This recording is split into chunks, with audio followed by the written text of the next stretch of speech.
Omer pranon ftesën për të dalë me Xhansun, një hap që në fillim e ndërmerr me dyshim dhe pa shumë entuziazëm.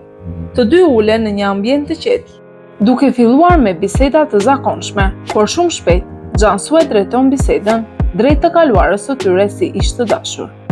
Ajo përmend kujtime nga koha kur ishin bashkë, duke nxjerrë në pa emocionet e papërpunuara dhe ndoshta edhe dëshirën për një afrim të ri.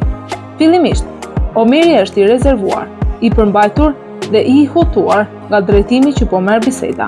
Por me kalimin e minutave, ai fillon të zbutet dhe të mbështet bisedën, ndoshta për të mos lënduar Xhansun, ndoshta edhe nga ndonjë ndjenjë boshllëku që e ndjek prendarjes me këvëllçen.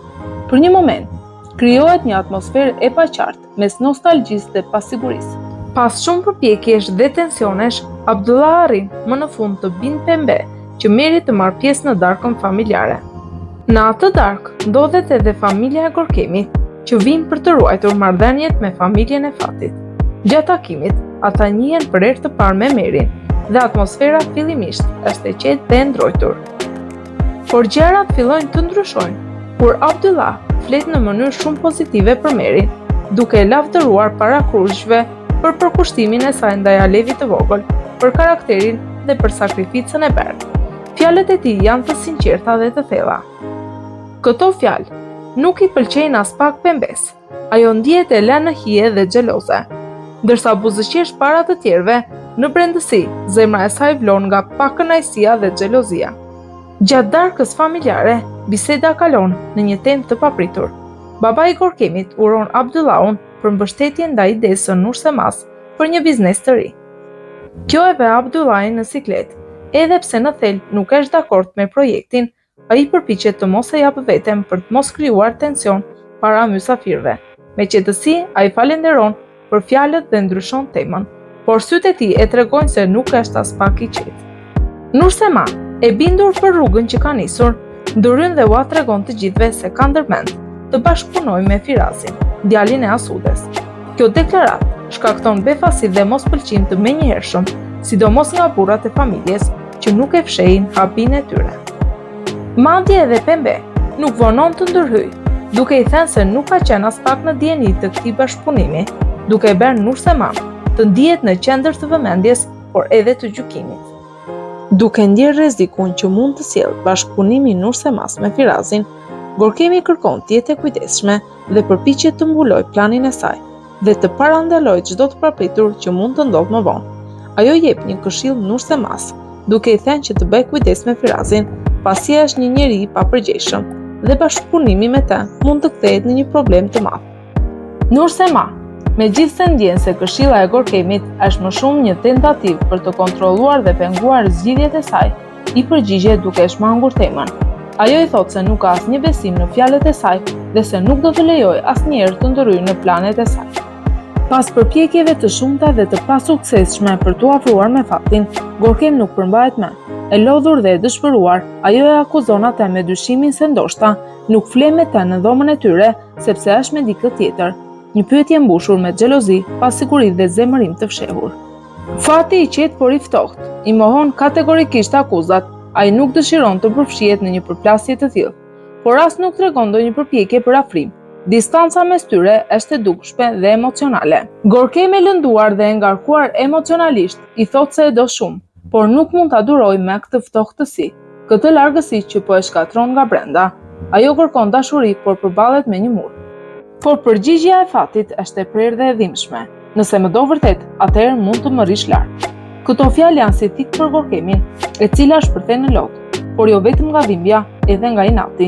Inat ndaj situatës, ndaj vetes dhe ndoshta edhe ndaj Fatit që e refuzon aq hapur.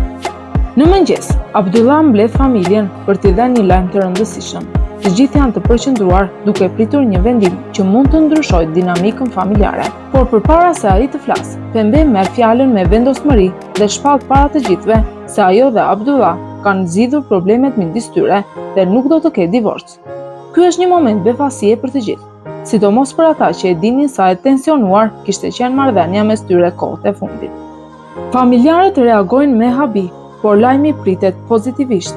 Të gjithë i urojnë Pemben dhe Abdullahin, duke shpresuar që ky vendim të sjellë qetësi dhe stabilitet në familje. Këvëllçëm, kupton se ka harruar një dosje shumë të rëndësishme në shtëpinë e Omerit. Pa vonesë, ajo e telefonon Omerin për t'ia kujtuar dhe për të organizuar marrjen e saj. Omeri me mirësjelljen që e karakterizon dhe ndoshta edhe me një dëshirë të fshehur për ta parë sërish, i ofrohet ta sjellë vetë dosjen në zyrë për ta lehtësuar. Por ajo që nuk din të dy është se Xhamali është duke i përgjuar, i fiksuar dhe gjithnjë më i pasigurt për raportin e Këvëllçamit me Omerin. Ai dëgjon bisedën dhe shpërthen nga xhelozia.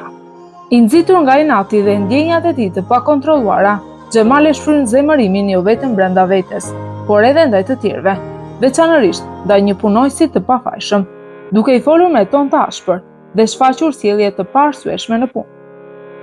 E dashura e Mehtanit, e njohur për aktivitetin e saj në rrjetet sociale si influencere, vendos të bëjë një reng ndaj tij për të argëtuar ndjekësit e saj dhe për të krijuar përmbajtje virale. Në një moment të papritur, ajo i organizon një situatë të çuditshme dhe të paparashikueshme Mehtanit, duke regjistruar reagimin e tij në fshehtësi. Këvëllçëm, duke ndjekur punët e saj dhe plot vendosmëri, njofton Xhamalin se duhet të dalë jashtë kompanisë.